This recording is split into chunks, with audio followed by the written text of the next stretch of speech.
자, 들어가겠습니다. 자, 거기 보시면 지역 분석, 개 분석이 중요하다고 말씀드렸죠, 그죠? 그래서 요거 이제 들어가는데 어느 분석이 먼저 선행하는 겁니까? 지역 분석. 그래서 요거 이제 문제를 저번 주에 보면은 제가 이제 세 문제를 9번하고 10번하고 11번을 넣었거든요. 그래서 문제를 좀 욕심을 내서 넣었는데 일단 들어갈게요. 자, 그래서 페이지 가시면 지금 지역 분석, 개별 분석 보고 계시죠, 그죠? 들어가겠습니다. 지역 분석을 먼저 선행해요. 그래서 지역 분석을 한 다음에 개별 분석을 합니다. 그러니까 예를 들어서 만약에 우리가 여기에 강남역 사거리다. 보통 3번 출구 이제 사업 용도로 이용되고 있으니까 여기에 대상부동산을 평가사한테 의뢰를 해요. 그럼 대상부동산을 먼저 보는 게 아니라 평가사는 대상 지역의 지역 분석을 먼저 선행합니다. 대상 지역의 지역 분석을 선행해요. 지역 분석. 그럼 어떻게 돼요? 보통 상업 용도로 이용하니까 자, 평균적인 표준적인 이용이 자, 따라서 표준적 이용. 표준적 이용을 판정하는 거죠. 그래서 상업 용도로 이용되다. 이용을 또 사용이라고 하는데 이 판정을 합니다. 그래서 얘가 선행한다고 이제 배우셨고요. 선행하고 자, 여기는 이제 어떤 가격 수준이에요. 시세를 알아보는 거죠. 수준이고 그 다음에 대상 부동산 자체의 개별 분석으로 들어갑니다. 개별 분석이 후행하죠. 후행해서 이렇게 들어가요. 후행한다. 그래서 이거는 이제 최유효 이용을 판정합니다. 최유효 이용을 판정해요. 판정을 하고 그 다음에 이거는 구체적인 가격이죠. 구체적 가격.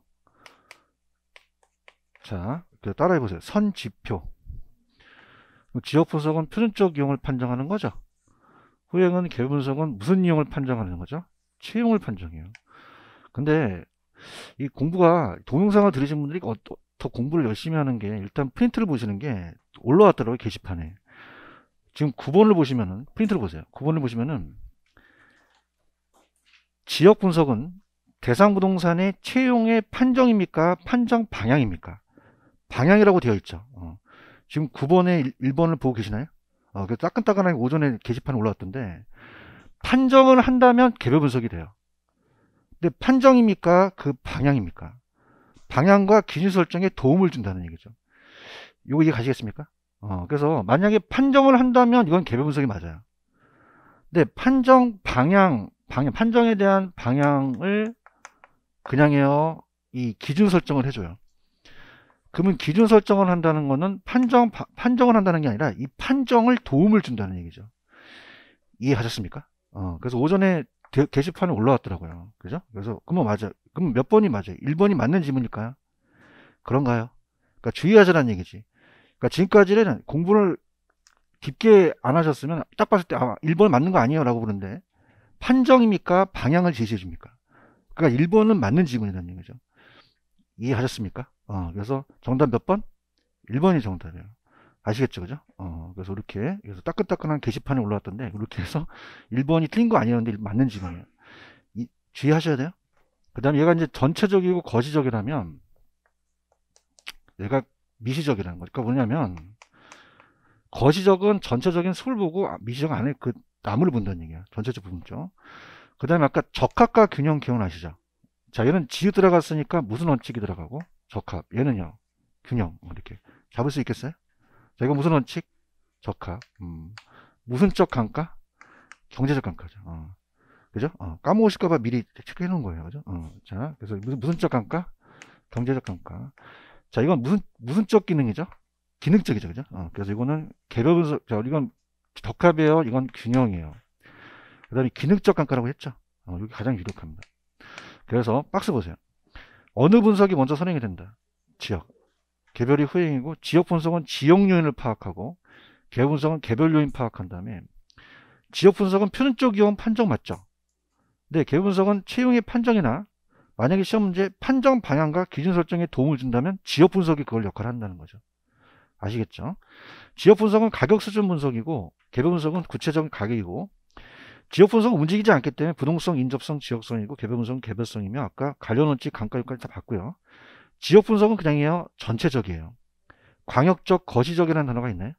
네, 개별 분석은 미시적, 개별적, 구체적으로 나올 수 있다는 거죠. 여기까지 가시겠죠, 그죠? 그래서 밑에 뭐 개별 분석이라는 그 굵은 글씨는 다 했는 거고, 그럼 어떤 게 시험 문제라고 한다면 밑에 지역 분석의 대상 지역이라는 단어가 있죠. 그래서 이 지역 분석이 사례를 가져올 수 있는 범위를 설정해요. 자, 그게 따라봐요. 동일수급권. 동일수급권이라는 단어가 있나요? 그러니까 동일수급권은 이 수급이라는 자체가 수요와 공급이 서로 수요와 공급이 동일한 지역으로 서로 가격이 형성될 수 있는 대체 관계가 성립되는 그 사례 수집의 최원만권을 동일수급권이라고 그래요. 근데 요즘 이제 제가 이제 감정평가도 이번에 13일날 봐서 나중에 그 나왔던 거를 제가 이제 예상 문제를 찍을 텐데, 자, 따라서 인근 지역, 유사 지역, 인근 지역과 유사 지역 찾으셨습니까? 그러니까 최근의 경향은 이 두 가지의 정의만 시험제 나와요. 냈다. 그죠? 그래서 그 정의만 나와도 지금 틀린 사람이 많거든. 그죠? 그래서 인근 지역의 정의와 유사 지역의 정의 있죠. 이 두 가지를 가져가셔야 돼요. 그 인근 지역은 그냥요, 대상 부동산이 속해 있어요. 유사 지역은 속해 있지 않죠. 이게 가장 유력합니다. 그래서 우리가 만약에 강남역에 내가 평가하려는 물건이 있다. 그럼 대상 부동산이 있으면은 이 대상이 속해 있는 지역을 인근 지역이라고 해요. 인근 지역. 그 다음에 사례 부동산이 있습니다. 근데 유사 지역은 대상 부동산이 속해 있어요? 속해 있지가 않아요. 사례 부동산만 있는 거죠. 그래서 이 정의를 먼저 잡을게요.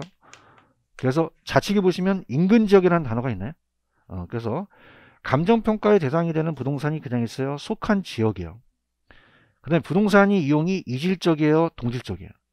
어디에다가 밑줄치냐면 지역 요인 공유라는 단어가 있나? 자, 여쭤볼게. 개별 요인을 공유해요? 지역 요인을 공유해요? 개별 요인을 공유하는 게 아니죠. 이게 나왔었어요. 그래서 우리가 개별은 다 틀리기 때문에 지역 상권이 같기 때문에 지역 요인을 공유하는 것이지 개별 요인을 공유한다 그러면 된다 안 된다? 안 됩니다. 이해 가셨습니까? 그 다음에 오른쪽에 유사 지역이라는 단어가 있나? 유사 지역은 대상이 속해 있어 속하지 아니했어. 유사한 특성을 가지는 지역이라고 돼 있죠. 이 두 가지가 가장 유력해요. 근데 제가 봤을 때는 이 두 가지만 계속 나올 것 같아요. 왜냐하면 세부적으로는 지금 잘 나오는 거거든요. 근데 세부적으로 간다면 좌측에 보시면 인근 지역이라는 단어가 있나요? 자, 그럼 기억해 보시면 대상 부동산의 가치 형성 요인에 간접 영향을 줘요. 얘는 직접 영향을 줘요. 직접. 동그라미 치시고. 그 다음에 종합 형태로서의 지역사회보다 큰이에요? 작은이에요? 작은이라는 단어가 있나요? 그래서 인근 지역은 작은 지역입니다. 그 다음에 디귿. 용도와 기능이 동질해야겠죠. 그다음 인근 지역은 그 토지 용도를 같은 중심으로 집중돼 있고, 자, 미음번. 인근 지역은 항상 고정적이에요? 유동적으로 변해요? 가변적이죠. 그죠? 그 다음에 밑에 인근 지역의 경계와 범위는 경계보다는 범위 쪽으로 나왔었어요. 경계라는 거는 물리적으로 명백하게 구분될 수도 있겠죠. 그렇지만 밑에 쳐보세요. 인근 지역의 경계와 범위가 물리적으로 명백하게 구분되지 않는다면 채용을 중심으로 판단합니까? 표준적 이용을 중심으로 판단합니까? 표준적이라는 단어가 있죠. 그죠? 이렇게 보시고, 자, 오른쪽에 오히려 B의 범위라는 단어가 있나요? 거기다 별표를 쳐보세요. 이따가 문제가 나오는데, 자, 인근 지역이 굉장히 넓어요. 그럼 사례가 적어요? 사례가 많아요? 많죠. 다시 one more time. 사례가 어떻게? 그럼 사례는 많죠. 근데 너무 떨어져 있으니까 가격 수준이 신뢰성이 없는 거죠. 그런가요? 근데 너무 좁아. 그럼 사례는 많아? 사례가 적어. 그런데 가격은 신뢰성이 있는 거죠. 여기 나와요. 이따가. 그럼 인근적인 범위가 지나치게 확대되면 그냥입니까? 사례는 많습니까? 근데 가격 수준 판정이 어렵고, 축소되면 사례는 적죠. 사례자를 구하기가 어렵다는 이 지문을 추천합니다. 이건 나옵니다. 아시겠죠? 그죠? 그 다음에 밑에 생애주기가, 자, 따라 성성세천학 5가지에 대한 단계가 있나요? 자, 이것도 이제 예전에 나왔었는데 지금 좀 뜸합니다. 근데 이것도 제가 문제를 냈는데, 인근 지역의 사이클 패턴이에요. 지가가 있으면은 저렇게 보통 명년도에서 100년 위주로 오거든요. 내용 요소가. 그럼 어디 지역이 막 재개발 재건축되면은 가격이 막 올라가죠. 그럼 성숙기가 문제예요? 성장기가 문제예요? 성장기. 자, 성장기는 지가 상승률이 최고입니다. 신축 부동산의 거래가 되고, 유동인구가 많고 젊은 소득수준이 높은 사람 들어와서 상향 여하가 발생해요. 근데 성장만 해요. 성숙기라는 건 뭐예요? 가격이 최고로 멈춰버리죠. 성숙기는 이제 우리가 중고부동산이 거래가 되고, 성숙기는 가격 상승률이 높아요. 가격 수준이 높아요. 안정돼 있죠, 그죠? 여가 과정이 안 되고, 나중에 본다면 이제 경제적 요소가 다 돼버리면 쇠퇴기로 갑니다. 그래서 여기는 유지수원비가 많이 들어가기 때문에 여기서 재개발이 시작이 되는 거죠. 재개발 시작. 그럼 지가가 상승하겠어요? 지가가 하락하겠어요? 하락하죠. 그래서 재개발 시작하고 하향여가 시작합니다. 소득 수준이 낮은 사람이 들어와버려요. 이 사람들이 조금 자극을 하다 보니까 수요가 늘어나서 천이기는 재개발이 활발하고 또 하향여가 활발합니다. 하향여가 활발. 그다음 이제 완전히 재개발 안 하면 이제 슬럼화돼서 악화기로 간다는 거죠. 악화기. 자, 그러면 따라해보세요. 성성세천학. 성숙기가 먼저예요? 성장기가 먼저예요? 아이가 태어나자 엄마 수고했어 그래요? 성장하면서 성숙하죠? 사람도 그냥이야. 쇠퇴할수록 천해져. 그럼 쇠퇴기가 먼저 나오고 천이기가 먼저 나오죠. 오래간만에 웃음이 터졌네. 자, 그 다음 여기는 따라보세요. 하향여가. 여기는 상향여가죠. 그러니까 성장기는 CO 들어가니까 상향이고 쇠퇴할수록 천하지니까 하향여가 되죠. 그럼 지가 상승이 이전만큼 상승해요? 가벼운 상승이에요? 가벼운 상승이죠. 아시겠습니까? 지금 박스는 보고 계셔요? 성숙기가 먼저 나와? 성장기가 먼저 나와? 성장기는 지가 상승률이 가장 높다는 단어가 있어요? 입지 경쟁이 치열하고 상향여가 활발하죠. 그래서 우리가 조방적인 집약적인 침입해서 학대적 침입이 되고, 성숙기는 지가 수준이 가장 높죠. 지역 기능이 최고 수준이고, 쇠퇴기는 지가가 그냥입니까? 하락됩니까? 자, 따라서 쇠퇴할수록 천해진다. 그럼 어떤 게 먼저 나와야 돼요? 쇠퇴기는 하향여가 활발이야, 시작이야? 천여기가 활발이죠? 그러니까 중고주택이 거래가 되면서 천여기는 이제 성장기만큼 상승이 아니라 일시적 가벼운 상승이라는 거죠. 악화기 같은 경우는 이제 악화기 반드시 도래되는 건 아닌데 지역 개선을 위해서 노력이 없다면 지역은 악화되겠죠. 자, 유사지역 갈게요. 자, 유사지역은 이제 가격 중요한 거는 니은에다 체크해 보세요. 대상동산 가치 형성에 직접 영향을 줘요. 얘는 간접 영향을 줘요. 간접 영향을 주고, 그 다음에 이제 밑에 나와 있는 리을에 나와 있는 건 나중에 비교 방식에서 빼겠고, 밑에 조그만 글씨 밑을 쳐봐. 유사지역을 선정할 때 거리의 원근은 따지는 것은 아니다라고 돼 있나요? 그러니까 무슨 말이냐? 반드시 인접할 필요가 있어요? 인접할 필요는 없어요. 원근과는 상관없다는 거예요. 그래서 이따가 제 지문에 인접한 지역이다 그러면 틀려요. 인접해요? 떨어질 수도 있어요. 그럼 거리와는 상관이 없다는 거죠. 동일수권은 있어야 된다. 동일수권은 대체 경쟁에 성립하고 가치 형성에 영향을 주기 때문에 다른 부동산에 존재하는 권역을 말하며, 자, 밑을 쳐봐. 동일수권은 인근 지역과 유사지역을 포함 안 한다, 포함한다. 포함한다는 단어가 있나요? 그러니까 사례 수입의 최원본권이 되고 인근 지역, 주변 용도 지역도 포함하는데, 자, 넘겨보세요. 고법상 용도 지역과는 아니고, 자, 이 동일수권에 대한 파악이 예전에 나왔었어요. 주거지라는 것은, 주거지는 어디에다가 형광펜을 칠하면, 자, 따라서 통근. 통근이라는 단어가 있나? 그러니까 도심과의 통근과 관련이 돼요. 통근이 가능해야 돼요. 그래서 1시간 내는 들어와야 되는데 4시간 걸리면 안 되죠. 그럼 여기서 가장 핵심 포인트는 도심으로서 어디가 중요하다? 통근이라는 게 중요하죠. 찾았죠? 자, 교통수단이 발달되면 범위가 넓어지기도 하겠죠. 좁아지기도 하고, 상업지는 상권이에요. 상업지는 배우지를 얘기합니다. 배우지. 자, 따라해봐요. 상권. 그 배우지의 크기에 따라서 달라요. 그래서 수익성에 관한 대체 지역의 범위를 일치하고, 공업지는 생산에 대한 효율성과 비용 같은 거 지역 범위를 일치하고, 농지는 농업 경영인데, 찍어줄게. 후보지 이행지 있어요? 얘 나와, 얘. 그래서 위에 가시면 주변 용도 지역이라는 단어가 있죠. 자, 그럼 봐봐. 일로 와봐요. 강남역이나 여기 유사지역이 역삼역이라면 여긴 따라해봐요. 상업지. 그럼 상업지의 동일수권에 들어가죠? 근데 주변 용도도 들어가는 게, 자, 후보지는 지역 내에요, 지역 상호간이에요. 상호간이죠. 그래서 지역 상호간에 농지가 상업지로 바뀔 수가 있죠. 근데 농지가 상업지로 바뀌었어요. 바뀌는 과정 중이에요.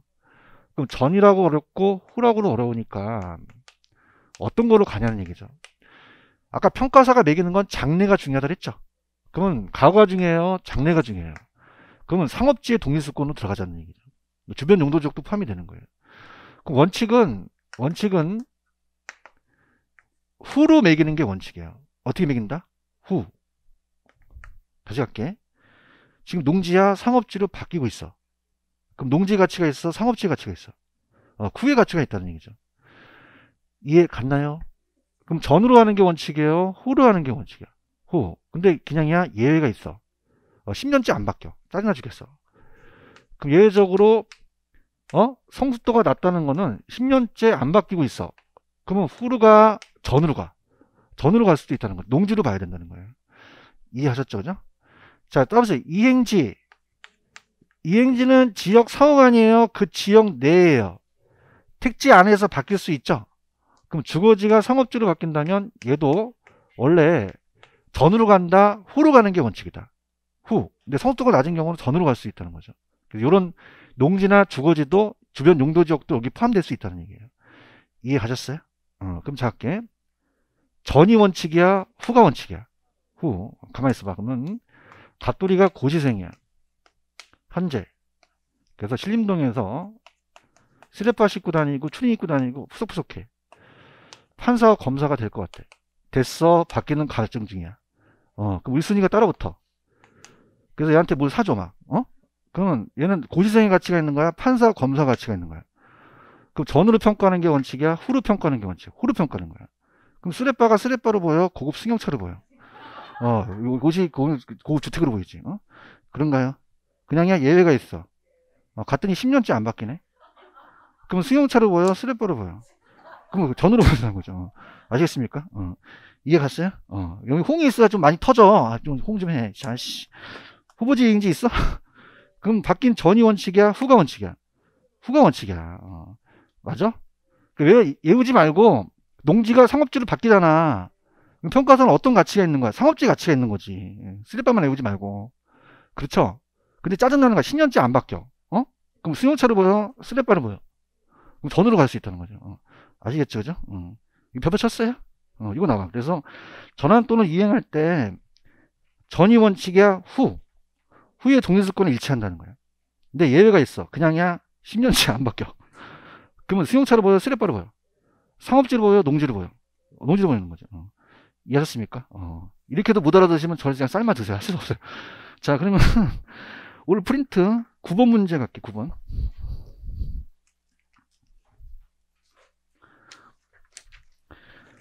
9번의 정답은 1번이라고 얘기했나요? 그럼 다른 게 다 틀렸겠네? 그러면 2번. 자, 바꿔. 지역 분석과 개별 분석을 바꾸세요. 그래서 따라서 개별 분석에서는 지역 분석에서 파악된 자료를 근거로 채용을 판단하는 거죠. 그런가요? 그러면 지역 분석은 인근 지역, 유사 지역까지 맞죠? 근데 구체적인 가격이에요? 가격 수준이에요. 지역의 가격 수준이 있죠. 그죠? 이렇게 보시고. 그 다음에 아까 여러분들 인근 지역 범위가 너무 지나치게 축소됐죠? 축소되면 그냥입니까? 사례 자료 구하기가 어렵습니까? 너무 확대되면은 가격 판정이 어렵다는 거죠. 이거 이해가시겠습니까? 이거 강력하게 추천해. 그 다음에 아까 유사 지역은 반드시 인접할 필요가 있나? 그럼 5번엔 왜 틀렸을까? 얘기해봐요. 지리적으로 인접한 지역이다? 그건 아니라는 거죠. 반드시 인접할 필요는 없다는 얘기예요. 이해하셨죠? 그죠? 이렇게. 그래서 이게 나왔었어요. 기출이에요. 그러면 유사 지역은 지리적으로 인접한다! 그럼 돼, 안 돼? 지리적으로 인접할 필요는 없다는 거죠. 원근에 가는 게 없고, 동일수권 안에만 있으면 된다는 거예요. 오케이? 여기서 1번. 10번 갈게. 10번에 지역 분석 가장 오는 거. 1번. 대상 부동산에 속해 있지 않으면 이건 인근 지역이야? 유사 지역이야? 유사죠. 2번이 기출인데, 많이 저한테 질문이 오는데, 따라서 성장기. 성장기는 집가 상승이 비교적 활발하죠. 근데 아까 세태기에서 재개발이 시작될 수도 있잖아요. 그럼 이가 성장기로 도래될 수 있다는 얘기죠. 그래서 어떻습니까? 자, 이 오래된 건물이 재개발될 수도 있죠. 그럼 지역이 형태가 변모되는 모습이 성장기로 갈 수 있다는 거예요. 2번이 정답이에요. 그 다음에 3번. 인근 지역의 가격 수준이 가장 높은 거는 성장기예요? 성숙기예요? 성숙기죠. 그런가요? 자, 칠판 한 번만 더. 그냥이야 세태할수록 천해져. 그럼 어떤 게 먼저 나와? 그럼 이건 그냥이야 시작이야. 얘가 활발하는 거지. 에? 그러면 어떻게 된다? 세태기는 활발이다, 시작이다. 시작이고 활발이 천익이라는 거죠. 동감하십니까? 천익이는 지가가 지속적으로 상승해요, 일시적으로 상승해요. 이전 단계 순이 아니라는 얘기죠. 아시겠죠? 자, 그럼 정답은 몇 번? 2번이죠? 11번 한번 풀어보세요. 스타트.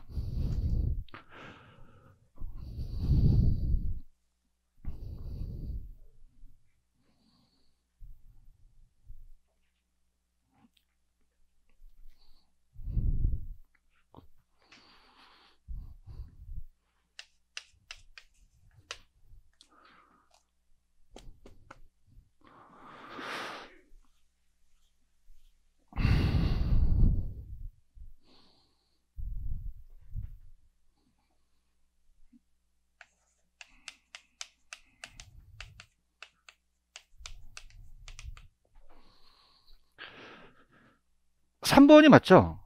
자, 1번. 아까 성수도가 낮다 그랬지? 그냥 안 바뀌어.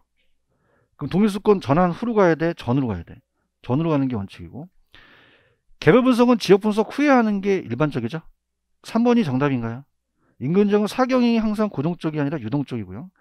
인근적의 생애 중에 성성세 찬학 중에서 가격순이 가장 최고인 성장계예요, 성숙계예요? 성숙기가 되겠고.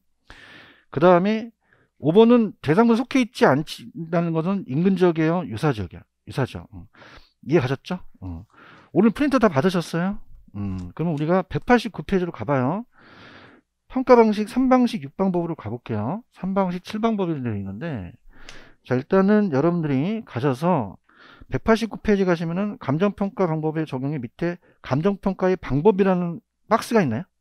별표를 하나 쳐놓으세요. 자, 따보세요. 3방식 7방법. 왜냐하면, 자, 밑에 따라봐. 공시지가 기준법. 그러면 6개예요? 7개. 7개가 되겠죠. 그죠? 그래서 우리가 이 가격의 삼면성이라는 자체가, 우리가 이 가격의 삼면성이라는 게 있다는 거예요. 자, 이 분필을 만드는데 그냥요, 비용이 들어가요. 그 원가가 들어가죠. 그래서 비용성을 갖고 따지는 게 원가 방식이에요. 원가 방식. 그래서 우리가 3방식에 원가 방식과 적용됩니다. 원가 방식. 그래서 이거는 공급 가격이에요. 자, 건설회사가 주택을 지을 때 토지가 안 필요해요, 택지가 필요해요? 비용이 들어가죠. 그죠? 원자재 가격. 그래서 공급 가격이고, 그 다음에 시장성을 봅니다. 이 분필이 시장에서 얼마나 거래되고 있는지 봤어요. 그랬더니 우리가 요게 사례가 100원씩 거래돼서 내 대상 부동산이 100원이다. 자, 이건 따라서 비교 방식. 시장에서 비교했죠. 그래서 내 가격이 비교 방식으로서 100원이라는 걸 판단했고, 자, 수익성이라는 것은 제가 이 분필을 쓰면서 또 수강료를 받을 수 있죠. 그러니까 수익이 발생합니까?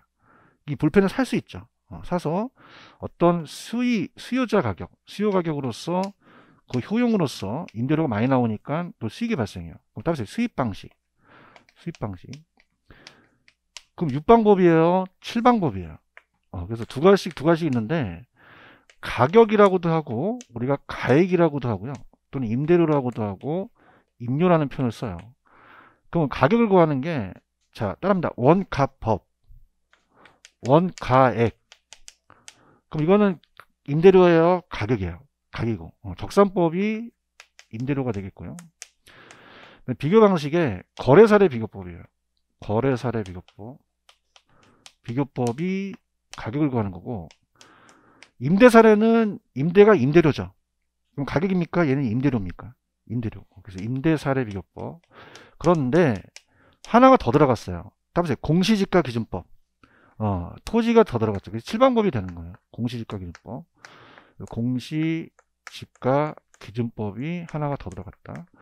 그 다음에 수입 방식에서는 가격을 구하는 게, 자, 따보세요. 수익을 가격으로 환원해달라. 수익환원법이 가격이에요. 그 다음에 수익 분석법이 임료를 얘기합니다. 이렇게 가세요. 자, 그러면 여러분 눈높이로 가는데, 자, 원가니까 그냥요, 원가가 들어가요. 비교니까 비교가 들어가죠. 근데 주의하실 게 공시지가 비준법이에요? 공시지가 기준법이에요? 기준이라는 게 붙고, 수익이니까 수익이 들어가죠? 그런가요? 글자 수는 맞춰줬어.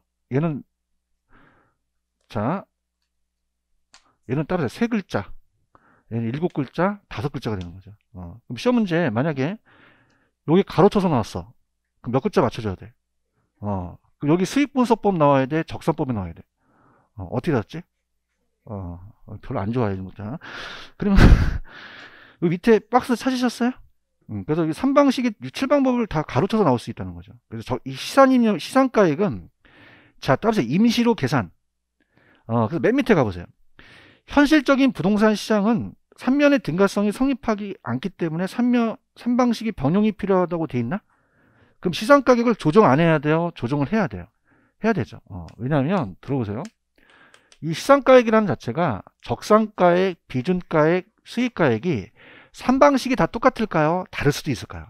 다를 수도 있어요. 대답 좀 해보세요.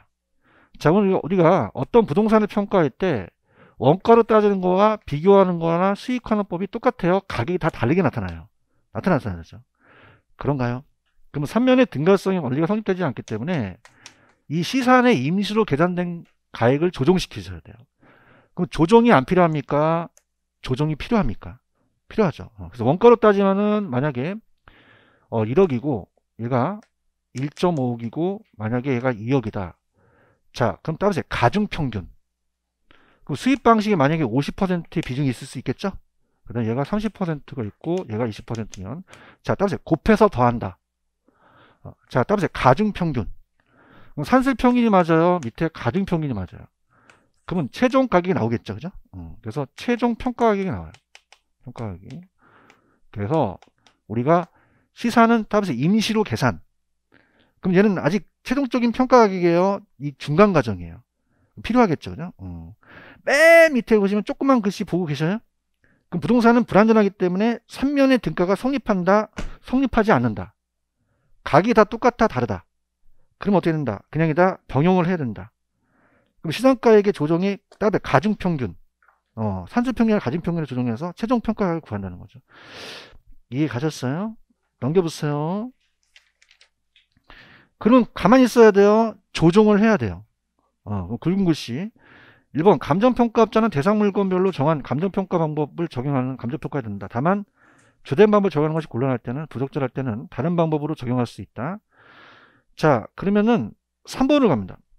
감정평가업자는 산출한 시상가액 합리성이 없다고 판단할 때는 다른 감정평가 방법으로 산출한 시상가액을 조정하여 감정평가액을 결정할 수 없다, 결정할 수도 있다. 있다는 거죠. 그 다음 아까 제가 토지는 공시지가 기준법으로 한다고 했죠. 밑에 조그만 글씨에다가 현관 배치를 하세요. 그 공시지가 기준법과 거래사례 비교법은 다른 거죠. 그럼 그 밖의 비교 방식, 공시지가 기준법과 그 밖의 비교 방식에 속한 감정평가 방법은 서로 같은 방식으로 봐요? 다른 방법으로 봐요? 다른 평가 방식으로 속한다고 되어 있어요? 이게 감정평가 시험에 나왔는데 이렇게 참고하시고요. 자, 그러면 이제 천천히 전 페이지 한번 가보세요. 189페이지 가시면은 비용성이라는 단어가 있나요? 자, 이 분필을 만들 때 그냥이야 비용이 들어가. 가치를 매기는 거죠. 따라서 원가 방식. 공공용 부동산이라는 단어가 있나? 찾으셨어? 그러면 공공용 부동산 같은 서울의 시청은 시청이 여러 개 있어요. 딱 하나밖에 없어요. 그러면 비교하기가 어렵죠. 그런가요? 시청은 수익이 발생해요, 안 해요? 그럼 원가 방식으로 한다는 거예요. 무슨 방식으로 한다? 그럼 시험 문제 공공용 부동산은 다 무슨 방식? 원가로 따지는 거고. 밑에 시장성이 있어요? 시장은 그냥이야 시장성이 있어야 된다는 건 그냥이야 거래 사례가 많아야 돼. 매매 가능성이 높아야 되죠. 그래서 주택이나 아파트 같은 게 시장성이 높고 수익성은 우리가 임차인으로서 임대료를 받을 수 있어야 돼요. 그럼 수익이 안 나와야 돼요? 나와야 돼요. 밑에 상업용 부동산이 적합하죠. 이해하셨죠? 근데 여러분한테 198페이지로 한번 가보세요.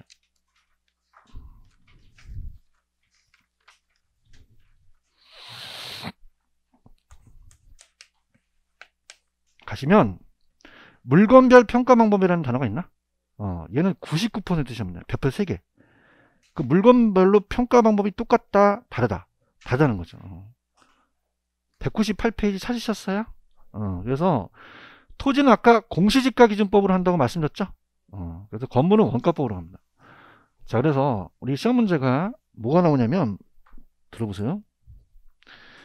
이 평가 방법이 다 똑같아요. 물건마다 달라요. 다르죠. 그래서 자, 따라보세요. 원가법, 거래사례 비교법, 수익환원법, 요 법이 다 다르다는 거죠. 그죠? 그럼 우리가 원가법이라는 건 어떻게 구하냐? 자, 이따가 원가법을 갈 건데, 자, 들어보세요. 이 분필은 그냥요 만들어낼 수가 있어요. 감가가 되죠. 되죠, 이렇게 감가. 멋있죠? 멋있대 할 때까지. 멋있어. 자, 요밖에 안 나왔다. 그러면 이게 따라서 원가법. 원가법이에요. 그러면 이렇게 분필이나 건물은 그냥입니까? 비용 만들 수 있습니까? 삼각도 되죠? 대답해봐요. 그래서 이렇게 날아가면은 원가법을 적용할 수가 있어요. 근데 토지는 그냥요 만들어낼 수가 없어요. 생산할 수 없죠. 따라서 부정성. 토지는 감가가 돼야 안 돼. 따라서 영속성. 토지는 원가 방식으로 가야 돼요? 비교 방식으로 가야 돼요?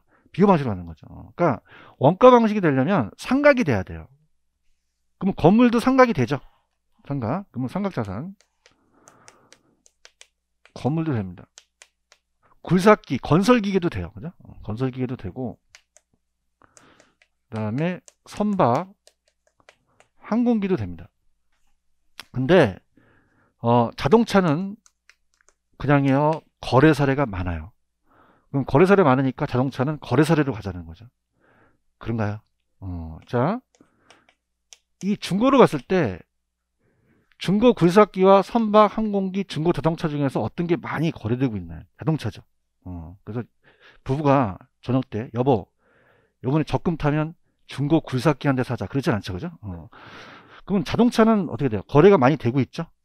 그럼 자동차는 무슨 사례로 가자? 거래 사례로 가는 거죠. 이해 가셨습니까? 그 다음에 가수원도 거래 사례로 가요. 가수원도. 그 다음에 산림도 거래 사례로 가고, 그 다음에 동산이 컴퓨터예요. 그럼 이거 어떻게 해오냐? 자, 따라서 과자. 나가면 편의점에 과자 팔죠? 그냥이야 거래 사례가 많아. 과자는 그냥이야 산도가 맛있어. 산도 맛있죠. 따라서 과자 산도. 자, 이거 무슨 사례 비교법이다? 거래 사례 비교법을 하는 거죠. 아시겠죠? 그죠? 그 다음에 여러분들 왜 저작권이라는 얘기 들어봤나? 나 제일 부러워. 저작권은 그냥이야 매달 꽂히죠. 그럼 권리라는 건 수익이 발생하는 거죠. 그러면 이 권이라는 자체가, 이 권이 무형자산이에요. 무형자산. 그래서 이 권이 생긴다는 거는 상각도 되지 않고 거래사도 없고 그 권리로부터 수익이 발생하죠. 그럼 따라서 건이 나오는 다 무슨 산업법이다? 수익환원법으로 가요. 그래서 따라서 영업권, 어권, 저작권, 특허권, 이건 다 무슨 산업법이다? 수익환원법으로 가요. 그런가요? 그 다음에 우리가 거래되는 건 토지만 거래돼요? 건물도 거래돼요? 둘 다 거래될 수 있죠. 그죠? 그래서 토지와 건물을 우리가 일괄할 때는, 자, 따라해보세요. 거래사례 비교법. 거래사례 비교법으로 가고요. 그 다음에 이제 공장재단이나 강업재단. 얘도 있지만, 공장재산의 집단은 우리가 어떻습니까? 공장은 토지만 있어요? 건물도 있어요? 여러 가지 쌓아 잡을 수 있죠. 그죠? 그래서 재단이 나오면 다 그 수익하는 법입니다. 갑니다. 자, 펜 들어보세요. 토지는 무슨 법이라고 얘기했죠? 아니, 있는 거 그냥 읽어주시면 돼요. 자, 건물은요, 원가법이죠. 의혹이 없으신 것 같아서. 건물과 토지를 일괄할 때는요, 거래사례죠. 그런가요? 산림은 다 거래사례인데, 산지와 임목을 구분하는 게 원칙인데, 임목은 거래사례죠. 소경목님은 나중에 그 기본서를 보시면 지름이 작은 어린 나무예요. 심은 지 얼마 안 됐으니까 무슨 법이다? 원가. 산지와 임목을 일괄할 때는 거래사례로 가죠. 가수원도 무슨 사례예요? 공장재단, 강업재단은 수익환원법이라고 얘기했죠. 원래 강업재단, 공장재단은 개별물권하는 게 합산하는 게 원칙이지만 수익환원법으로 가요. 계속적으로 수익이 발생하면. 자동차는 뭐예요? 있는 거 읽어달라니까. 건설기, 항공기는 원가. 선박은. 근데 선체 기간 의장은 구분해서 평가할 수 있어요. 그래서 이제 다만 효용 가치가 없으면 얘네들은 다 폐차 처리할 수 있죠. 그래서 회차 처분을 간다. 동사는요? 임료 있어요? 현관편. 자, 임대료는 우리나라는 무조건 임대사례로 가라는 거죠. 임대료는. 그래서 다른 거 쓰지 말라는 얘기예요. 비교 방식을 많이 쓰기 때문에. 그럼 적산법이나 수입분서법이 나와야 돼요. 임대사례 비교법이 나와야 돼요. 임대사례 비교법. 잘 나와 이거. 다시 할게. 임료는 무조건 뭐라고? 임대사례. 강업권이 들어갔으면 건 들어갔죠. 수익하는 부분인데 근데 광산의 현존시설 가액을 빼고 감정평가해야 되고 뭐 가인 이유시설이 포함하면 산정하지 아니하는 거 가지고요. 어업권도 수익하는 법으로 가죠.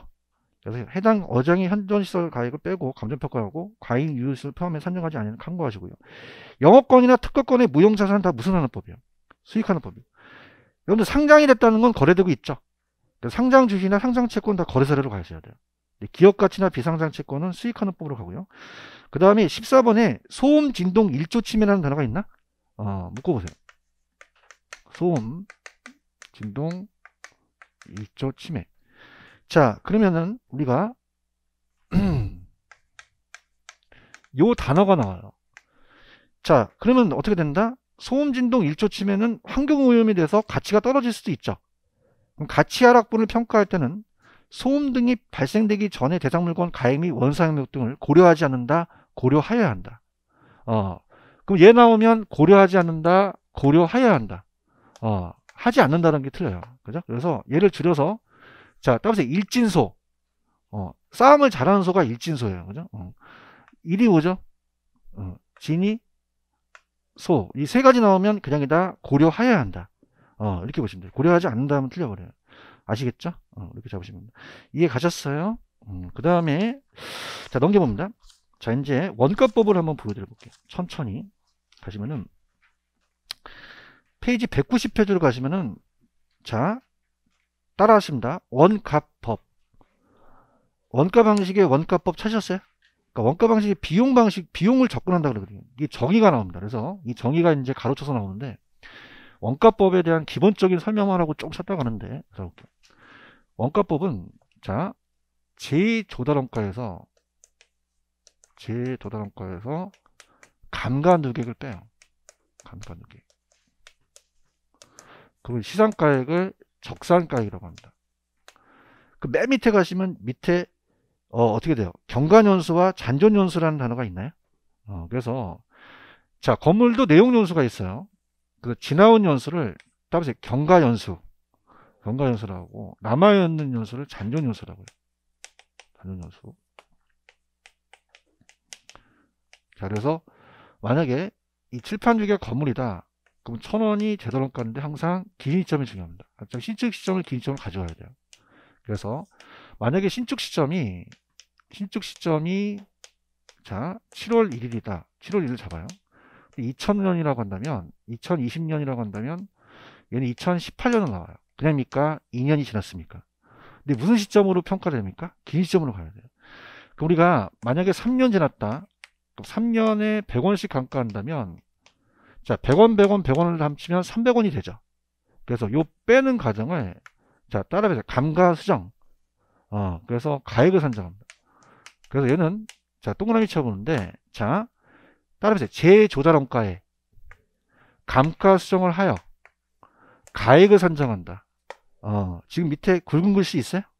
그러면 어디에다가 동그라미 쳐야 돼? 제도원가 동그라미 치고 감가수정 치고 가액 쳤어요? 쳤나요? 요게 이제 우리가 시험에 나온다는 거죠. 자, 그러면은 오늘 프린터 보시면은 첫 번째 1번에 첫 번째 지문에 뭐가 들어가야 될까요? 기억에.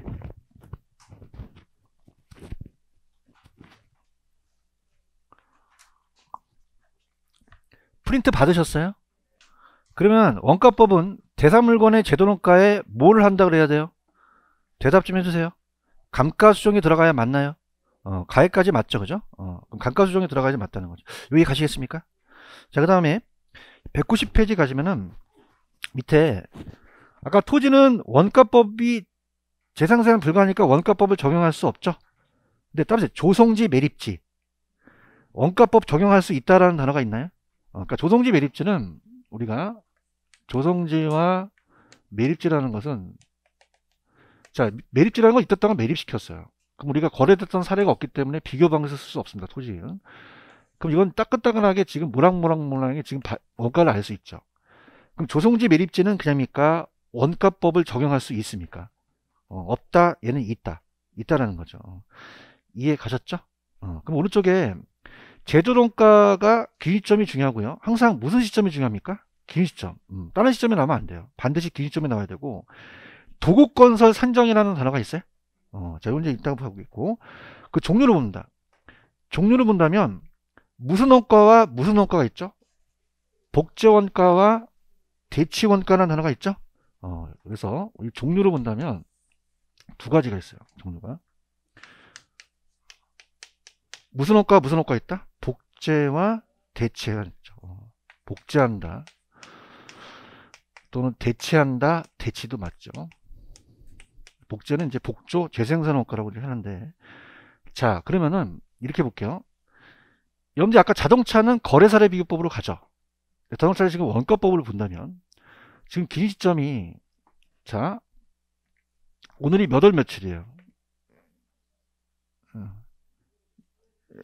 23일이죠, 그죠? 자, 이게 따라서 기준 시점. 그럼 기준 시점에 감정평가를 해야겠죠, 그죠? 그 차를 뽑았어요, 갑돌이가. 뽑아서, 자, 지금 소나타를 흰색을 뽑았어. 뽑아서 3천만 원 돈 주고 샀어. 그럼 이걸 사갖고 나왔는데 사고가 당했어. 그럼 보험회사가 다른 차로 대체해 줄 수 있죠.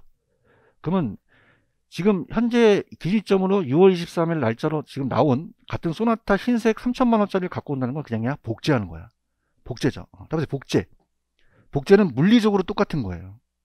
지금 보고 있죠, 그죠? 동일한데 얘는 그냥 물리적으로 같아. 물리적으로 같죠. 그런데 지금 흰색 3천만 원 소나타 없어요. 그럼 K7으로 어떻게 바꿀 수 있죠. 그럼 이건 그냥입니까? 대체한 겁니까? 그럼 효용으로 비슷한 거죠. 뭐 이해 가야 되는데. 이해 가셨어요? 물리적으로 똑같이 만들면 뭐라고? 복제. 그 똑같은 효용이 비슷하면 대체라는 거죠. 아시겠어요?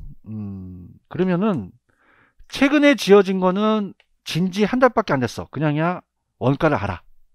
그럼 최근에 지은 거는 복제하는 게 낫지. 근데 오래된 진지 30년이 된 한옥 같은 건 그냥이야 자재가 단종됐어. 똑같이 못 만들죠, 그죠? 여러분 자동차 중에서 폰이라는 자동차 아십니까? 안다는 건 나이가 들었다는 건데, 자, 그 폰이는 그냥요 단종됐어요. 똑같이 못 만들죠. 대답해봐요.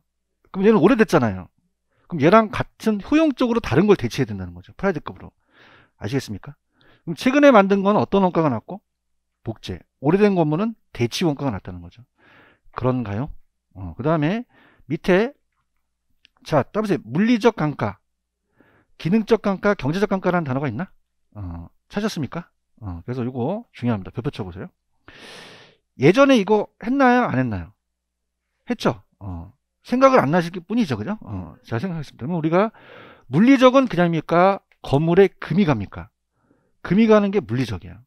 그럼 따라서 노후화, 마멸, 파손, 손상, 물리적 하자라고 돼 있죠? 그래서 이거는 이제 아직은 안 나왔지만 시간이 지나는 변동의 원칙과도 관련되고요. 자, 기능적은 건물과 부지가 부족하고 형식이 구식화될 수 있죠. 설계 불량, 엘리베이터가 없는 게 기능적이에요. 그래서 아까 따라서 균형의 원칙 기억나십니까? 이 둘 다는 다 치유 가능과 불가능이 다 있어요. 엘리베이터가 없거나 금이 갔으면 치유 가능하지만 비용이 많이 나면 치유가 불가능한데, 자, 경제적은 내부적인 거예요, 외부적인 거예요?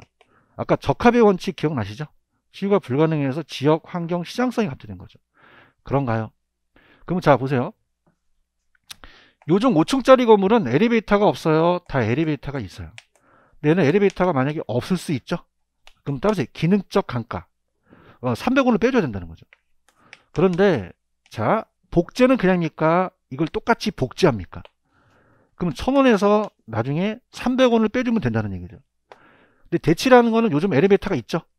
자, 그래서 따라서 300원을 미리 뺀다. 그럼 700원으로 시작을 해요. 그럼 또 빼면 돼요? 안 돼요? 안 되는 거죠. 그래서 따라서 대치 원가는 기능적 강가를 고려하지 않는다. 밑에 복은 있는 거예요. 그러니까 이 대치 원가는 기능적 감가를 미리 해줬기 때문에 또 감가를 하면 안 된다는 거예요. 아시겠죠, 그죠? 여기까지 가셨어? 그 다음에 구성 요소로 갈게요. 구성 요소는, 자, 지금 따라 제2 조달 원가 하고 있다. 자, 따라서 제조도론가. 지금 제도론가 하고 있죠, 그죠? 제도론가. 구성요소예요. 구성요소는 거기 보시면은 자, 이렇게 봅니다. 따라해봐요. 자가건설. 자가건설은 남한테 맡기는 겁니까? 자기가 건설하는 겁니까? 근데 보통 어떻게 된다? 건축사도 아니고 자기가 건설하지 않고 시공사한테 맡기죠? 그래서 갑돌이가 자가건설인데 원가 방식으로 해달라면은 계속 귀찮게 하니까, 자, 따라합니다. 도급건설 기준. 그럼 도급건설을 산정해서 가자는 얘기죠. 그래서 갑돌이가 만약에 도급인이면 이걸 맡아서 하는 사람이 수급인이에요. 수급인. 자, 그럼 자가건설이라도 자가로 가야 돼요? 도급건설로 가야 돼요? 도급건설을 기준으로 하는 거죠. 지금 보고 계시죠? 그럼 구성요소에 가장 중요한 건, 자, 표준적 건설비라는 게 있어요. 자, 여기에, 자, 따라서 직접 공사비, 간접 공사비, 수급인의 적정 이윤. 그럼 수급인의 적정 이윤이 포함이 안 됩니까? 포함이 됩니까? 왜? 자, 도급 건설이니까. 이해 가셨어? 그 다음에 통상 부대 비용이라는 거는 통상적인 우리가 부대 비용이 들어가요. 그래서 그거는 우리가 뭐 예를 들어서 감독비나 세금 같은 게 이제 도급인이 부담하는 거죠. 이해하셨죠? 그럼 다시 한번 갑니다. 자, 복제와 대치 원가라는 단어가 있나? 그럼 물리적으로 똑같으면 무슨 원가? 효용으로 똑같으면 그냥 읽어주시면 돼요. 오래된 건물은 대치, 최근 된 거는 복제는 게 낫죠. 아까 대치 원가는 어떤 단가를 고려하지 않습니까? 기능적 단가를 고려하지 않죠. 또 빼주면 안 된다는 거죠. 그런가요? 자, 이 구성 요소는 자가 건설이라도 그냥입니까? 도급 건설을 기준으로 갑니까? 그럼 현적 건설 비용에 수급인의 적정인이 포함이 안 된다, 포함이 된다. 포함이 돼서 간다는 거를 꼭 기억하셔야 돼요. 하실 수 있겠죠? 그 다음에 밑에 가시면, 자, 따라봐요. 감가수정. 자, 그럼 봐봐. 내가 아까 이 분필을 붙였습니까? 이걸 분필을 쪼갰습니까? 자, 그럼 따라서 공제한다. 가산하는 게 아니에요. 지금 감가수정 보고 있어요?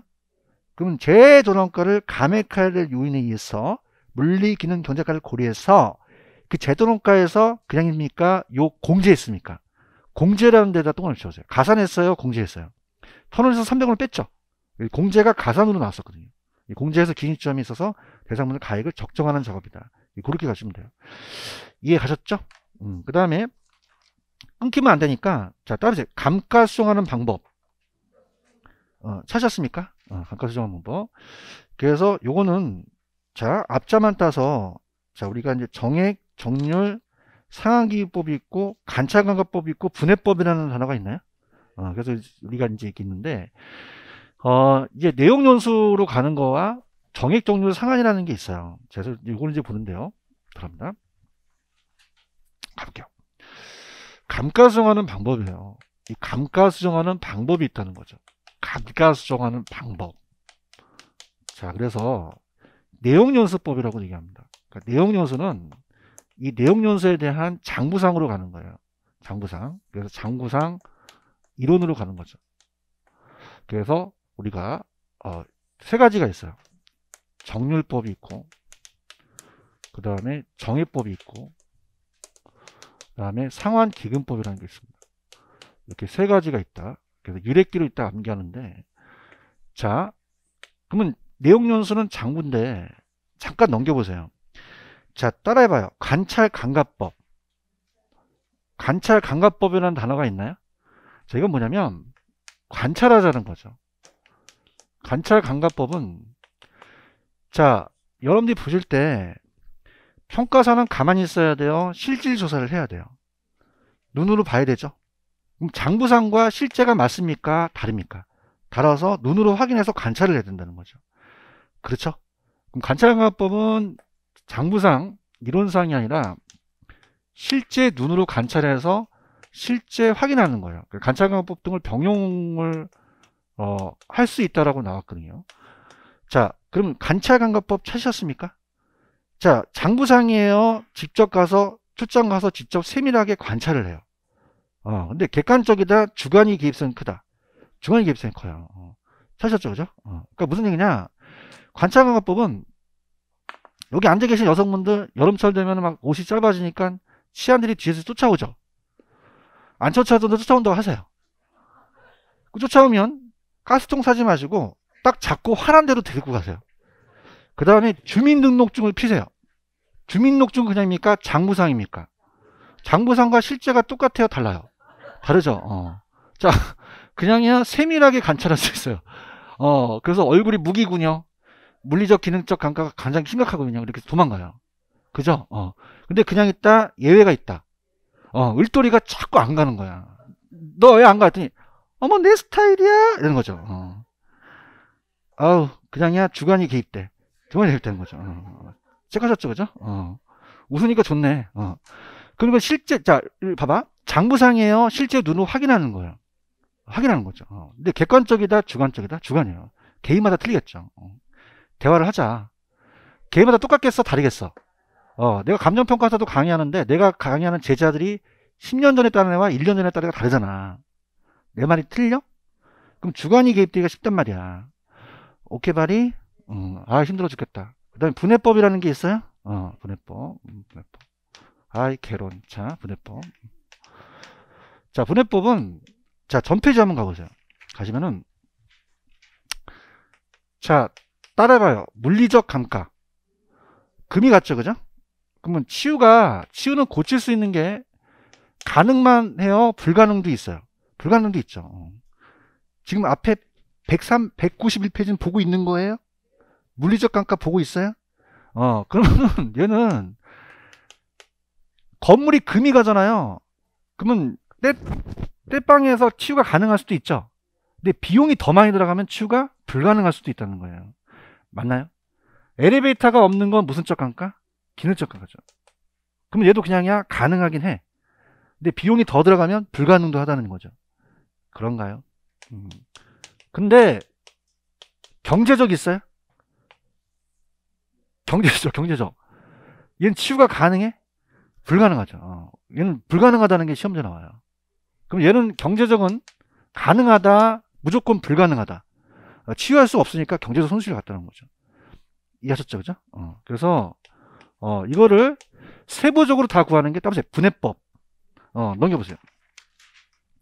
자, 그럼 분해법은 내구성 분해 방식은 물리 기능만 구했어요? 경제적도 다 구했어요? 그럼 다 세분해해서 다 합산했죠? 그럼 실제 감가를 산출하는 거죠. 다 분해해서 그런 거죠. 이해하셨죠, 그죠? 그래서 감정평가 시험제 관찰감각법과 분해법을 바꿔 나왔어요. 그럼 되게 쉽다? 관찰하면 무슨 법? 여러분 눈 높이고 가고 있는 거야. 관찰 나오면 관찰감각법이죠. 그래서 따보세요. 세분, 분해 이게 나오면 분해법이 되는 거예요. 잘 하셔야 돼요. 이렇게 해서 보십니다. 힘들다. 다 왔다 이제. 그 다음에 넘겨보세요. 넘기시면 자 따라해봐. 정액법, 정률법, 상한기금법이라는 단어가 있어요. 이 세 가지를 이제 갖고 보는 거예요. 그래서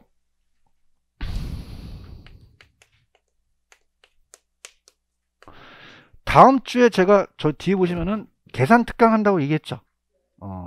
들으세요. 좀 뭐 제가 강구하거나 그러기 난 싫어요. 내가 안면이 없어서 하는데 들으셔야 돼. 그죠? 그래서 제가 1분 안에 풀 수 있는 문제를 다 계산 문제 넣어놨거든요. 그래서 그 다음 주에 푸는데 3방식에 대한 거 나올 것만 했는데 자 따보세요. 정액법. 정액법이 계산 문제가 잘 나와요. 그래서 다음 페이지 넘기시면은 그 192페이지에 정액법에 의한 적산가액 산정이라는 산식이 있죠. 보고 있는 거예요. 그래서 요게 잘 나와요. 따라서 정액법. 그럼 여러분들 정액이라는 건 일정 유리예요, 일정 액식이에요. 액식 감가한다는 거죠. 그렇죠? 그때 이제 빨리 푸는 방법, 계산기 한 번에 쓰는 방법을 가르쳐 드릴 거예요. 다음 주에. 기대되시죠? 근데 안 되실 것 같아. 자. 지금 특강 들은 거 보니까 져줘야 돼. 미치겠어. 알아서 하세요. 알아서. 자, 그래서 다음에 정액법, 다음에 일정액, 일정액이에요. 일정액. 그래서 매년 감가액 일정이에요. 감가율 일정이에요. 감가액 일정이에요. 감가액 일정하죠. 자, 그래서 우리의 감가수정은 자 따라보세요. 경제적 내용 요소로 간다. 우리 부동산 자체는 경제적 내용 요소의 감가수정은 경제적으로 가요. 그래서 항상 경제적 가치로 판단한다는 거죠. 그래서 자, 우리가 이제 간단하게 이제 보세요. 제조달원가를 이렇게 할게요. 제조달원가가 1억 2천입니다. 자, 물리적으로 봅니까? 경제적으로 봅니까? 물리적으로 아직 버팀 연수가 있죠. 잔존 가격을 빼줘요. 잔존 가격을 빼줘서 2천만 원을 까. 그럼 1억이 감가총액이 되는 거죠. 그래서 자, 지금 여러분들 그 박스는 보고 있어요? 자, 그래서 따보세요. 매년 감가액 그런 글씨가 있죠? 그래서 이걸 먼저 구하셔야 돼요. 매년 감가액을. 그래서 매년 감가액 구하자. 요거는 제조달원가에다가 우리가 잔존가치를 빼줘요. 잔존가격. 그래서 1억 2천에서 2천을 빼주니까 요건 1억이 되죠. 그 다음에 거기 보시면은 밑에 경제적 내용연수라는 단어가 있나요? 1억이 감가총액이면 그래서 경관연수와 잔존연수라는 게 있어요. 잔존연수. 경관연수가 만약에 2년이다. 잔존연수가 8년이면 10년이죠. 그럼 여러분들 1억을 10년으로 나누면 1000만원씩 감가되겠죠? 그럼 1000만원씩이라는 자체는 그냥입니까? 매년 감가액이 일정합니까? 일정하죠. 그래요?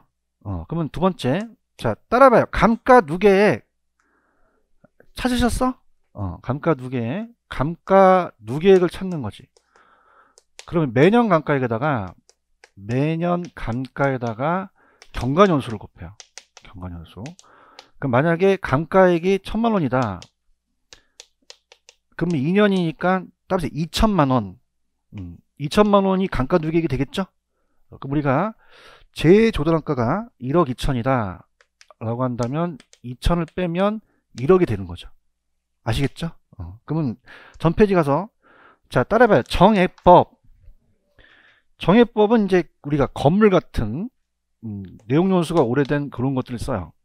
그래서 정액법은 그냥입니까? 매년 감가액이 일정합니까?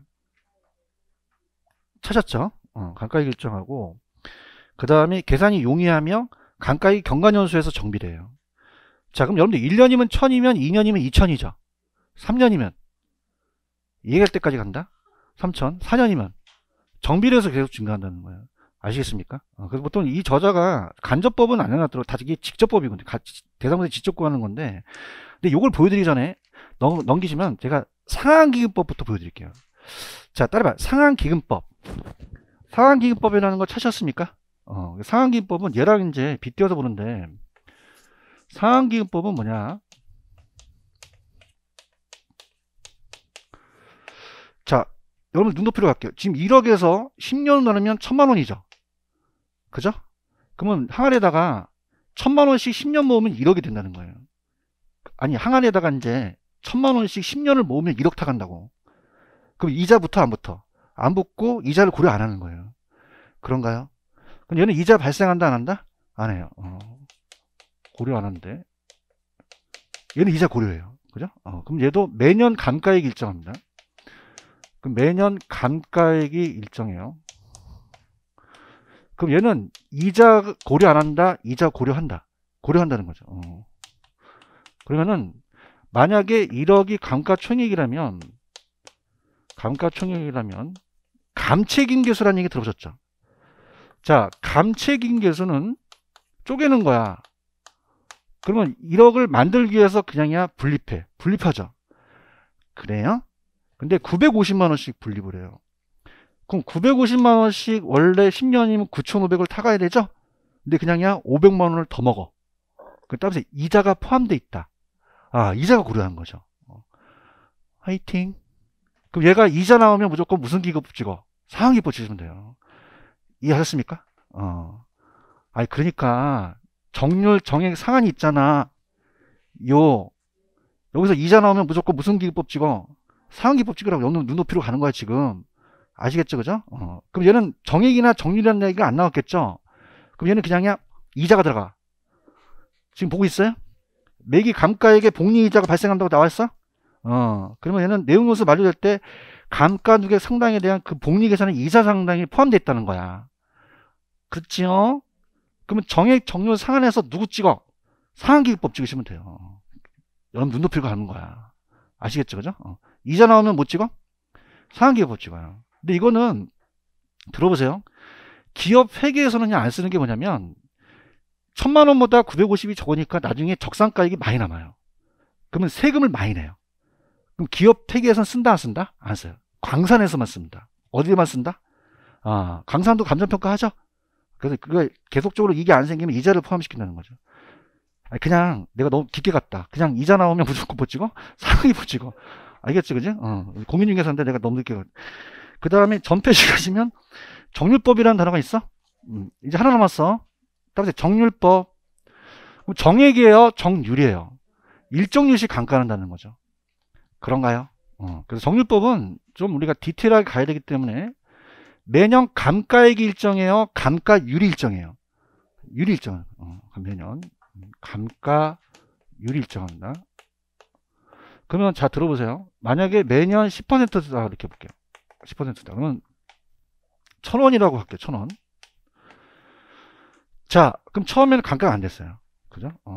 근데 1년이 지나면 10%씩 감가되죠? 그럼 강의에 참여하셔야 돼. 그럼 1000원에다가 0점이라면 100원이죠?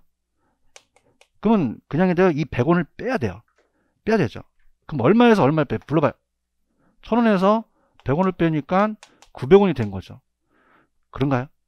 그럼 900원에다가 또 0.1을 하죠? 그럼 얼마가 돼요? 내가 몰라서 물어본 게, 90원이죠? 내가 어려운 거 안 물어봐. 여러분들 아는데. 그럼 얼마에서 얼마 빼야 돼? 답부터 얘기하지 말고 900원에서 90원을 빼야 되는 거예요. 아우 땀난다 진짜. 그럼 900원에서 90원 빼죠? 그럼 얼마가 남아요? 810원이 되는 거죠. 그럼 810원에다가 또 얼마를 곱해요? 0.1하니까 80원이 되는 거죠. 810원에서 80원을 빼면 여기까지 하겠습니다. 자, 그럼 힘들어. 이건 그냥요 감가율이 일정해요.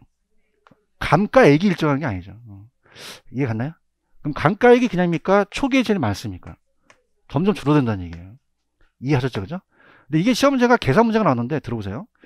자, 지금 봐봐. 몇 %씩 감가하지? 10%씩이에요. 그런가? 상태를 보고 해야 되는데. 그러면 이 1000원에다가 곱하기 잔가율 남아있는 걸로 가는 거예요. 그죠? 그러니까 1 마이너스 감가율에 자, 이건 따라서 경과연수. 봐봐. 화이팅. 지금 몇 %라는 거지? 그러면 1에다가 마이너스 0.1을 빼겠네. 그럼 10% 까면 90%가 남았네. 맞아요? 그럼 90%가 된다는 건 0.9를 여기다 곱하라는 얘기예요. 맞나요? 그럼 여기다가 0.9 곱하면 900이죠. 가자. 그쵸? 근데 여기다가 다시 할 때는 그냥입니까? 1000원에다가 0.9 곱해요. 900원에다가 0.9 곱해요. 900원에다가 0.9 곱해요. 오케이? 그럼 따라서 99 얼마냐고? 810원이라고. 이해하셨습니까? 그럼 2년이면 2승하고 3년이면 3승 한다는 얘기죠. 아시겠죠? 그럼 갈게요. 지금 191페이지 정률법은 보고 계십니까? 건물이에요? 기계예요? 자, 건설 기계 같은 경우는 3년 지나면 반값이 뚝 떨어지죠. 기계 같은 거는 매년 매기 감가율이 일정하다는 얘기예요. 이거 이해하셨죠? 그럼 그냥입니까? 첫해 감가액이 가장 큽니까? 크고 갈수록 감가액이 체감되는 거죠. 오케이? 이렇게 됐습니다. 그럼 이거 구분할 수 있겠어요? 구분할 수 있고 넘겨보세요. 마지막 동그라미 4번을 가보세요. 동그라미 4번을 가시면은 감정평가의 감가수정이라는 단어가 있나? 회계 목적과 이 평가 목적은 같습니까? 다릅니까? 달라요. 그렇죠? 그래서 딱 두 개만 보는데, 자, 우리가 감정평가에서는 따라서 감가수정, 수정이라 그래요. 근데 회계에서는 자, 따라서 감가상각. 그러면 걔네들이 얘기하는 거와 우리가 얘기하는 게 같습니까? 다릅니까? 달라요. 그런가요? 그래서 이따가 제 문제만 풀면 되는데, 감가수정은 자, 따라봐. 평가 목적. 1000원에서 300원 빼면 700원이 되죠? 대답 좀 해주세요. 그래서 우리는 평가 목적이에요. 근데 얘네들은요, 여러분들 왜 비용 처리한다는 얘기 들어보셨죠? 그럼 얘는 따라서 회계 목적. 회계한다는 게 교회에서 회계하겠다는 게 아니라 장부상 그 회계 처리를 하겠다는 거예요. 맞아요? 그럼 감가수정은 무슨 목적이고? 평가. 감가상각은 회계 목적이 되는 거죠. 그런가요? 자, 그러면 감가수정할 때는 그냥입니까? 우리는 관찰감각법이 필요합니까? 필요하죠. 그렇죠? 근데 회계에서는요, 관찰감가법이 필요해요? 필요가 없어요. 없다는 얘기죠. 이해하셨습니까? 그래서 우리는 이 재조달원가로 기초를 잡고, 그럼 얘네들은 취득가격으로 기초 잡는다는 얘기예요. 지금 여러분들 동그라미 4번 보고 계셔요? 자, 그러면 우리 감정평가에서는 감가상각이라 그래요? 감가수정이라 그래요? 우리는 무슨 원가로 잡고? 재조원가. 쟤네들은 취득가격으로 잡는다는 거죠. 지금 보고 계시죠? 그럼 우리는 어떻게 돼요? 경제적 능력요소를 사용해요. 시장가치를 추계하고 관찰가격 분해법 인정하며 감가수정을 결과 실제 감가와 일치하다는 거죠. 그럼 물건마다 똑같게 했어요? 감가가 다를 수도 있겠어요. 그 물리적, 동물적 동일 시점이 건축되었도록 실제 감가를 판단하기 때문에 물건마다 잠값이 다르게 나타날 수도 있죠. 그럼 빨리 가세요. 식기 전에. 자, 몇 번이냐면 3번을 풀어보십시오. 3번.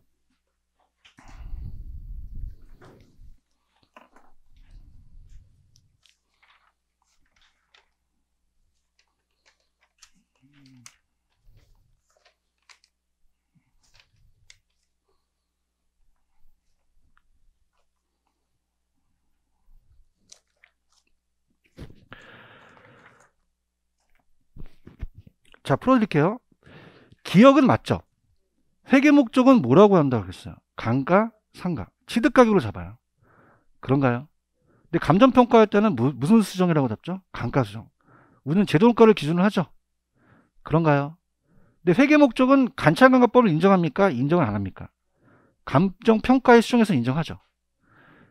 니은 틀렸나요? 디귿법 맞나요? 정리법은 그냥입니까?